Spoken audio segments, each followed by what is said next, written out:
Hola, muy buenas tardes, ¿cómo están? Les damos la bienvenida a esta nueva entrevista a través del sitio Soy TV, que se ve por todas las plataformas de Soy Chile y que obviamente, como es habitual, tratamos de tener a un entrevistado de bastante experiencia, bastante trayectoria como es en esta ocasión. Así que hoy le estamos dando la bienvenida al senador José García Ruminot. Eh, Senador, ¿está por ahí? Muchas gracias, Mauricio, por la entrevista. Muy contento de poder participar con ustedes. Sí, brevemente nuestra audiencia, senador, les contamos que usted también ha sido, bueno, alcalde de tres comunas de la región, desde Temuco, Lautaro y Tolten. Luego, en el retorno a la democracia, asumió como diputado el año 90 hasta el año 2002. Y desde el 2002 a la fecha es senador representando a nuestra región de la Araucanía. Es contador, auditor y público de profesión, así que es una persona con bastante experiencia y trayectoria, sobre todo en materia legislativa y también obviamente en materia municipal. Senador, cuéntenos cómo ha ido el avance de la tarea legislativa en el presente año, particularmente en un año bastante especial, donde asumió el 11 de marzo junto con usted el presidente Gabriel Boric también. Mauricio, yo participo o soy integrante titular de las comisiones de Hacienda, también de la Comisión Especial Mixta de Presupuesto y también de la Comisión de Educación. Trato de participar también lo más que puedo en la Comisión de Seguridad del Senado, en razón de las circunstancias por las que atraviesa ya desde hace largo tiempo nuestra región de la Araucanía. Y tenemos una actividad legislativa bien intensa.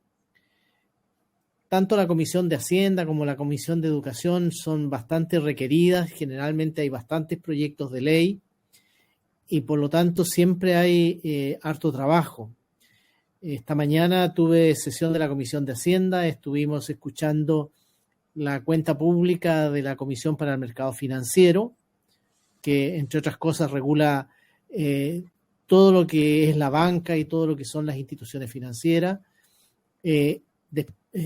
Vimos también un proyecto de ley que busca o que permite darle a las municipalidades un nuevo plazo para que puedan presentar ante la Contraloría General de la República sus propuestas de plantas municipales. Ahora en algunos minutos más voy a Comisiones Unidas de Educación, Salud y Mujer por un proyecto muy interesante, muy importante. Es un proyecto que busca entregar respaldo a los niños y adolescentes y a las familias de niños que forman parte de lo que se llama el espectro autista, los trastornos del espectro autista. También estuve esta mañana en la Comisión de Seguridad. Se vieron dos proyectos muy atingentes a la realidad de nuestra región. Por una parte, el proyecto de ley de usurpación, que va a seguir su trámite, y el proyecto de robo de madera, que ya tuvimos bastante acuerdo en que en una próxima sesión se pueda despachar, que es un proyecto que en lo fundamental busca entregar mayores herramientas para la investigación del delito de robo de madera y también lo tipifica como un delito especial, de tal manera de que esta verdadera industria, porque eso es, esta verdadera industria pueda tener herramientas especiales para su investigación, para sancionar penalmente a quienes participan de este crimen organizado. El robo de madera hoy día significa pérdidas por unos 100 millones de dólares, pérdidas para el fisco por unos 20 millones de dólares, pero en lo principal no solo están las pérdidas económicas, sino que también de manera muy relevante todo lo que dice relación con la afectación del bosque y particularmente del bosque nativo, la desprotección del medio ambiente, el financiamiento de crimen organizado, de tal manera de que ojalá tengamos los acuerdos necesarios que nos permitan cuanto antes tener este instrumento para que tanto la Fiscalía del Ministerio Público como nuestros tribunales puedan enfrentar con mayores herramientas, con herramientas más eficaces, el control de estos delitos. Así que, hay una cuantificación, senador, de cuánto es, si uno pudiese, digamos, decir, oye, ¿qué significa, cuántas son las pérdidas que significa este robo de madera, tanto para las empresas como también en lo que se va en impuestos para el Estado? Sí, son los números que te señalaba recién, son números del 2021, ¿ya? 100 millones de dólares, eso sería la pérdida para la industria en su conjunto, de los cuales muchos son pequeños emprendimientos forestales, y lo que el fisco deja de percibir es a lo menos el IVA, el impuesto al valor agregado, por lo tanto se estima también que está en torno a los 20 millones de dólares. Pero también hay que decir, Mauricio, que este es un delito al que no se le ha podido poner atajo. Y por lo tanto, hace 3 años atrás no eran 100 millones de dólares, eran 20. El 2021 fueron... el 2021 fueron 100 millones. El año 2020 fueron aproximadamente 80 millones y si me voy al 2019 fueron 60 millones. Lo que quiero decir es que ha venido creciendo mucho, aumentando mucho. Y es un delito que parte además con la usurpación, porque uno dice, bueno, robo de madera. No es que se roben un par de tablas, no es que se roben un par de rollizos. Se roban faenas forestales completas, bosques completos. Entonces, el modus operandi es que se toman el bosque, lo talan, cargan toda esa producción y la reducen. Entonces, ¿quiénes son los compradores, senador? Se requiere mucha gente, por una parte, pero también se requieren buenos camiones, buena maquinaria forestal. Es decir, es realmente, y por eso hablamos de crimen organizado. Ahora, una gran pregunta es la que tú haces. ¿Quién reduce todo esto? ¿Dónde va a parar todo esto? Y nosotros, la sospecha que hay es que en muchos casos se sabe que es madera robada. Se sabe que es madera obtenida ilícitamente y que por lo tanto pagan por ella un 30% menos de su valor comercial. Entonces también es muy importante la acción de los organismos del Estado, el Servicio de Impuestos Internos, la Corporación Nacional Forestal, la CONAF, de tal manera de que la actuación conjunta de todos los organismos del Estado permita descubrir la cadena completa, desde que parte mediante la usurpación de terreno, la toma del bosque respectivo, de la faena forestal respectiva, hasta que finalmente termina reducida. Se piensa que incluso hay madera que se exporta, madera robada que termina siendo exportada. Entonces, seguir toda la cadena es muy importante para ponerle término y de esa manera también poder robustecer a un sector de la economía que, por lo menos en la región de la Araucanía y también en la parte sur de la región del Biobío, es tremendamente generadora de mano de obra. Yo sé que por la situación que vivimos en la Araucanía, muchos dicen, no, las forestales son parte del problema. Yo no tengo ninguna vinculación con el mundo forestal. No tengo plantaciones, no tengo actividad forestal de ninguna naturaleza. Opino en esto con total libertad. No tengo ningún conflicto de interés. Yo lo que señalo es que la actividad forestal es una actividad lícita, es una actividad tremendamente generadora de empleo. Son miles los profesionales, los técnicos, la mano de obra que ocupa. Y si uno piensa además en el transporte y piensa en todos los operarios, la verdad es que es mucha gente que vive de la actividad forestal. Es además una actividad tremendamente regulada. No es que cada cual haga lo que se le ocurra. Es tremendamente, como dije, es tremendamente regulada, quizás como pocas actividades económicas del país. Entonces, yo creo que nosotros tenemos la obligación de cuidar las actividades. Si se requiere más regulación, hagámosla, nadie está diciendo aquí de proteger a nadie y nadie está por sobre la ley, pero naturalmente la actividad forestal es una actividad lícita, es una actividad regulada, es una actividad tremendamente generadora de divisas y sobre todo tremendamente generadora de empleo y en muchos casos empleo muy, muy calificado. Oiga, senador, hay quienes han planteado la tesis por años de que pueden ser las mismas empresas forestales quienes compran esta madera. ¿Usted imagina que esto pudiese suceder también o no? Mauricio, sería muy lamentable que ello ocurriera. Pero yo digo, si existen esas sospechas,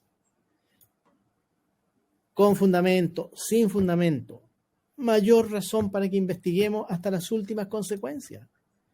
Mayor razón para que investiguemos, de tal manera de saber quiénes son y ponerlos a disposición de los tribunales.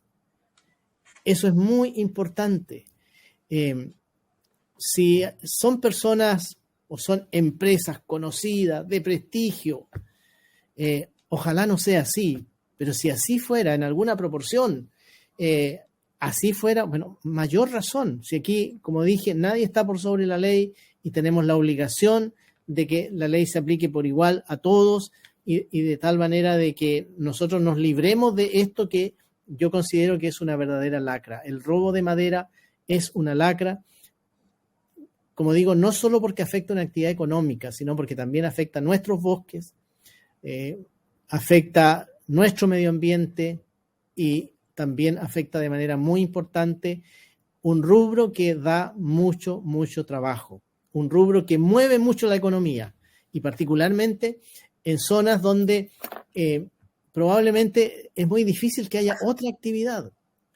Y yo cuando leo por qué se formó la CONAF, cuál fue el propósito de la CONAF allá en los tiempos del presidente Frei Montalva, el objetivo era poder plantar aquellas zonas donde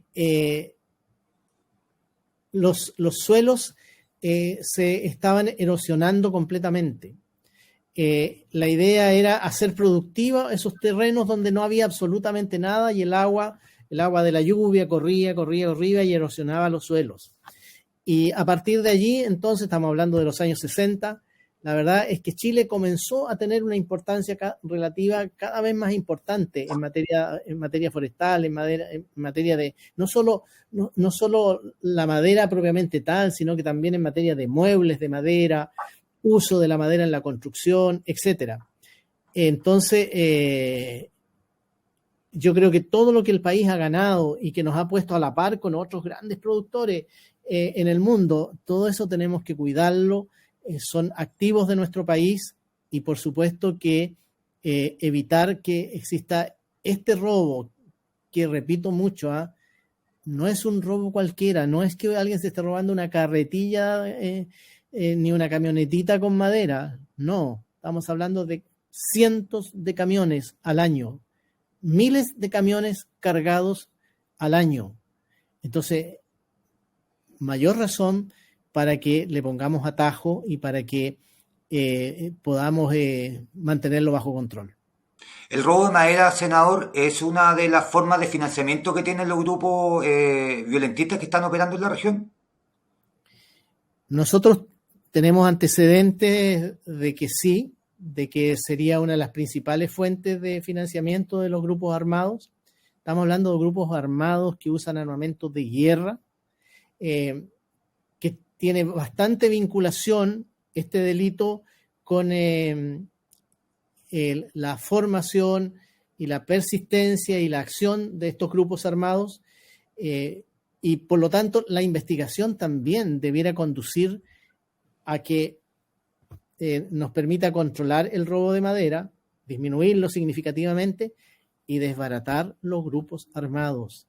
Mientras tengamos grupos armados, repito, que usan armamentos de guerra en sus procedimientos, siempre vamos a ser una región postergada, siempre vamos a ser una región con menores niveles de desarrollo, vamos a ser una región que no vamos a poder llevar adelante todo nuestro potencial. Somos una región tan hermosa, tenemos tanto que hacer en materia de turismo, tanto que hacer en materia agrícola. Al frente nuestro están los países más habitados del mundo, está China, está India, que necesitan los alimentos que nosotros podamos producir. Pero para todo ello necesitamos que haya seguridad, que las actividades productivas se puedan desarrollar con absoluta normalidad y no sujetas permanentemente al temor que infunden estos grupos violentistas, estos grupos armados. Senador, otra de las fuentes de financiamiento que reciben estos grupos violentistas armados es el narcotráfico, senador. ¿Qué se está haciendo con respecto a esta materia, que es otro también de los delitos organizados que nos preocupan bastante acá en la región? Tenemos también una agenda bien nutrida en materia de modificaciones a la ley de inteligencia, modificaciones al crimen organizado, básicamente. Como dentro de Chile estas son formas de organización criminal relativamente nuevas. Tenemos que preparar a nuestras policías para enfrentar este tipo de delito. Tenemos que dotar a nuestros tribunales de los instrumentos necesarios para que puedan llevar adelante las investigaciones y puedan sancionar a los responsables. Entonces, hay un conjunto de proyectos de ley que apuntan en esa dirección, pero la verdad es que ha sido lento y todavía es lento. La reacción del Congreso en relación con estos tipos de delitos es excesivamente lenta, cuesta mucho, nos ha costado mucho convencer que estos delitos están presentes. Lamentablemente, algunos de estos grupos armados se visten bajo las demandas del pueblo mapuche. Y por lo tanto, hay quienes piensan que esto tiene que ver con el conflicto entre el pueblo mapuche y el Estado chileno. Y mire, Mauricio, yo converso todos los días con dirigentes mapuche, todos los días. Trabajo mucho con ellos, conozco sus proyectos, conozco su realidad, conozco sus sentimientos. Y si hay algo que a ellos les duele, es que se confunda la causa mapuche con terrorismo, con grupos armados, con narcotráfico. Porque la inmensa mayoría no tiene nada que ver con ninguna de estas acciones gravísimas. Es más, se sienten profundamente heridos y profundamente ofendidos cuando se confunden estas dos situaciones. Por supuesto que ellos tienen demandas y demandas de distinta naturaleza, de tierras, de agua potable rural, de mejores caminos, de mejor educación, de mejor salud, de pensiones, de mejores viviendas. Son demandas completamente legítimas, pero la inmensa mayoría de los dirigentes lo que quiere es solucionar los problemas, avanzar, llevar progreso a sus comunidades, llevar progreso a su familia en armonía con la autoridad. No a través de ninguna de estas acciones, no a través del terrorismo, no a través del narcotráfico, no a través del crimen organizado. Entonces, yo creo que también, pero eso nos ha costado que en el Congreso se entienda. Entonces, cada vez que nosotros decimos, mire, hay que perseguir el robo de madera, hay que perseguir, detener y poner a disposición de los tribunales a los grupos armados, inmediatamente nos hacen ver como que estamos en contra de las demandas del pueblo mapuche, cuando es absolutamente al revés, porque hay demandas legítimas de las que hay que hacerse cargo, mayor razón para que las separemos tajantemente, terminantemente, de todo lo que sea delito, de todo lo que sea crimen organizado. Estos retrasos, senador, se deben básicamente, según lo que usted plantea, a posturas ideológicas de ciertos sectores políticos del país. Sí, por ejemplo, nos costó mucho cuando recién comenzó la administración del presidente Boric. Sin embargo, yo diría que poco a poco ellos se han ido dando cuenta que tenían un diagnóstico equivocado, que fue un error de la ministra Isquia Siches haber ido a Temocuycuy, desobedeciendo además, no considerando todas las advertencias que sus propios asesores le hicieron. Cuando se hablaba de presos políticos, en fin, todo ello daba cuenta de un diagnóstico que era profundamente equivocado.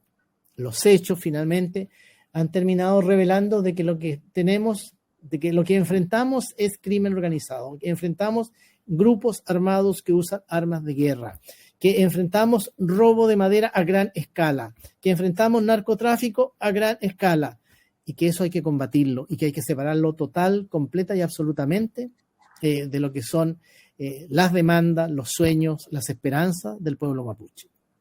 ¿Qué le parece, senador, esta medida de estado de excepción acotado? ¿Está de acuerdo con la forma en que se está aplicando en la macrozona sur? Mauricio, yo desde el primer día he señalado que el estado de excepción constitucional de emergencia acotado no existe. Esa fue una desafortunada frase de la ministra del Interior con el solo propósito de tranquilizar al Partido Comunista, gran enemigo de esta medida. Basta leer el decreto que establece el estado de excepción de emergencia para darnos cuenta que de acotado no tiene nada. Porque si bien en el artículo primero señala de que su misión está en las rutas, luego en el artículo tercero, en las facultades que se le entregan al jefe de las fuerzas, se señala claramente que es el orden público, se señala claramente de que ellos deben además garantizar el normal desarrollo de las actividades productivas, habla de las actividades industriales, habla también de mantener siempre en buen funcionamiento lo que se conocen como las obras de arte. Las obras de arte son los puentes, son los pasos sobre nivel, los pasos bajo nivel. Por lo tanto, el decreto es amplio. Las normas que rigen el estado de excepción constitucional están en la Constitución política y están también por supuesto, en la respectiva ley orgánica, y es eso, y eso es lo que se tiene que cumplir. Por lo tanto, yo sostengo que las atribuciones para el cumplimiento del apoyo de las Fuerzas Armadas en los controles que debe realizar Carabineros y la Policía de Investigaciones para resguardar el orden público y para asegurar el normal funcionamiento de todas las actividades de la macrozona, están claramente contenidas en el decreto que estableció el estado de excepción constitucional. Es decir, senador, que el estado de excepción que está aplicado actualmente en la región es idéntico a lo que se vivió en los últimos meses del gobierno de Sebastián Piñera. En términos de facultades, sí, es idéntico. Yo sí creo que, particularmente al comienzo, el apoyo político que necesariamente deben tener las Fuerzas Armadas para actuar fue con muy poca convicción. Y creo que lo reflejó en toda su magnitud lo que ocurrió con el almirante Parga, que fue nombrado jefe de la fuerza para las provincias del Biobío y Arauco, y transcurridas 48 horas fue sacado de su cargo, aduciendo circunstancias que eran un hecho público desde hace mucho tiempo. Yo creo que eso resintió mucho e hizo poner en duda cuál era realmente la verdadera convicción del Ejecutivo en esta medida. Sin embargo, yo creo que los propios acontecimientos, los tristes y dolorosos acontecimientos, porque ha significado la muerte de personas, ha llevado a que digamos, de que al interior del gobierno exista mayor comprensión de lo que está ocurriendo. Y seguramente ellos tienen mucho más información de la que tenemos nosotros. Probablemente deben tener más información de inteligencia policial de la que tenemos nosotros. Eso es natural que así sea. Yo creo que ha sido muy, muy importante en que las cosas se aquilaten con la debida ponderación, pero al mismo tiempo con la debida convicción que la situación amerita, es el subsecretario del Interior, el doctor Manuel Monsalve. Él fue 16 años diputado por la provincia de Arauco y por lo tanto conoce la situación, sabe exactamente quién es quién y sabe diferenciar perfectamente lo que son las legítimas demandas de las comunidades de lo que son estos hechos gravísimos del crimen organizado en sus diferentes conceptos. Sí. Al parecer sí ha habido un cambio de discurso en el gobierno, sí, senador, pues ya la semana pasada la ministra Isquiasiche admitió, más que nada, que con el estado de excepción habían bajado los hechos violentos en la macrozona sur. Efectivamente, hay varios números que indican de que la declaración del estado de excepción de emergencia ha permitido sumar los esfuerzos de distintos órganos del Estado y ha permitido aumentar los controles, porque la dotación de Carabineros de Chile es limitada. Carabineros tiene que estar las 24 horas del día presentes en un sinnúmero de actividades de la vida humana, de la vida del campo y de la ciudad.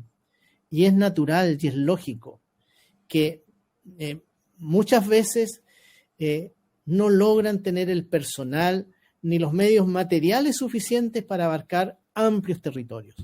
Entonces, que venga las Fuerzas Armadas con su personal, con su profesionalismo también, con sus conocimientos y además con todos los medios materiales, eso permite multiplicar las acciones de control, las acciones de fiscalización y por lo tanto permite crear un clima de mayor protección, de mayor seguridad. La ciudadanía sale a cumplir sus labores diarias con mucho mayor tranquilidad y por lo tanto se desplaza de un lugar a otro, realiza sus actividades y creo que eso ayuda mucho, mucho en definitiva a que naturalmente disminuyan los delitos por una parte, pero algo tan importante, esto de saber de que estamos con la protección para que tengamos orden, paz y tranquilidad, sin las cuales ningún país logra avanzar, ningún país logra progresar.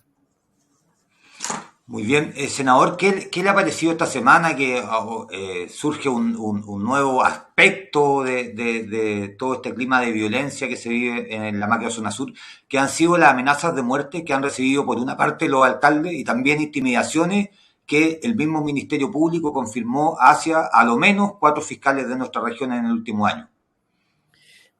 Creo que demuestra en toda su magnitud la gravedad de la situación que se vive tanto en la Araucanía, particularmente en la provincia de Malleco y también de manera muy, muy acentuada en la provincia de Arauco, en la región del Biobío. Demuestra fehacientemente de que esto no es un invento, de que esto no es una exageración, de que de verdad hay grupos armados que no le tienen miedo a nadie, que naturalmente se sienten libres de hacer lo que les venga en gana, porque naturalmente después de cada hecho violento viene acompañado de la más completa y absoluta impunidad. Rara vez se encuentra quienes fueron. Rara vez se les puede llevar a tribunales. Y por lo tanto, ellos sienten que pueden hacer y deshacer y por lo tanto la amenaza a los fiscales, la amenaza a los alcaldes, creo que es una constatación más de la gravedad de la situación y de la urgencia que tiene ponerle atajo de una vez por todas. Porque si seguimos acostumbrándonos a estos hechos, seguimos normalizando estas situaciones de extremada violencia, vamos a terminar muy, muy mal. Y nosotros tenemos que hacer lo que esté a nuestro alcance, con los instrumentos de la democracia, con los instrumentos que nos entrega la Constitución política, con los instrumentos que nos entrega la legislación. Tenemos que ser capaces de derrotar el terrorismo, derrotar el narcotráfico, derrotar el crimen organizado. Tenemos que ser capaces, porque si no, no tenemos destino. Senador, pasando a otro punto, ¿ha tenido la oportunidad de ver, de leer en completo el borrador constitucional? Sí, lo he leído. Naturalmente los 499 artículos. Tengo mi opinión. Creo, como lo han señalado distintos analistas, creo que este proceso constituyente, en el que en su momento hubo tantas esperanzas, los convencionales terminaron derrochando esta posibilidad, creo que han entregado un texto que le produce mucho daño a nuestro país. Es un texto que nos divide, es un texto que debilita las principales instituciones políticas de la República, es un texto que no contiene normas que nos permitan alcanzar el desarrollo, que nos permitan fortalecer la actividad privada, que nos permitan generar la riqueza tan necesaria para poder financiar los distintos derechos sociales.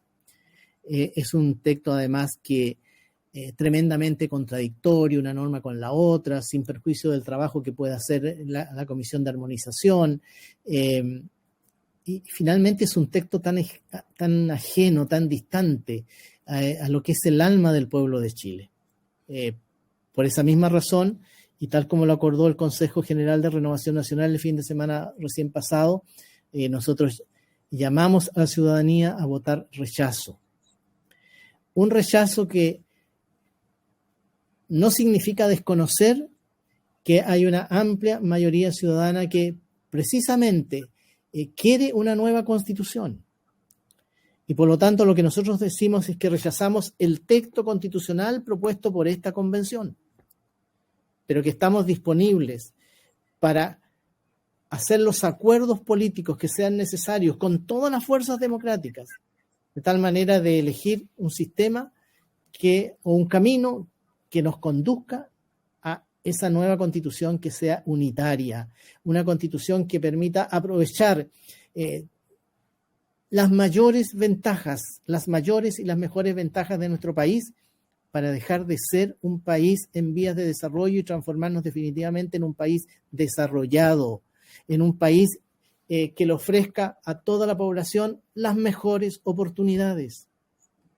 Un país que mire el futuro con fe, con confianza. Creemos que ninguno de estos aspectos, ni la unidad nacional, ni el desarrollo del país, ni potenciar todos los valores y toda la fuerza que existe en nuestro país, nada de eso está presente en el texto constitucional que se ha propuesto. Senador, ¿y qué alternativas podrían ofrecerse en caso de que pudiese ganar el rechazo en septiembre? Tenemos que lograr un acuerdo con todas las fuerzas democráticas y, por ejemplo, una alternativa concreta sería que un grupo de expertos, muchos de ellos constitucionalistas, puedan elaborar un nuevo texto constitucional para someterlo a un nuevo plebiscito a la ciudadanía.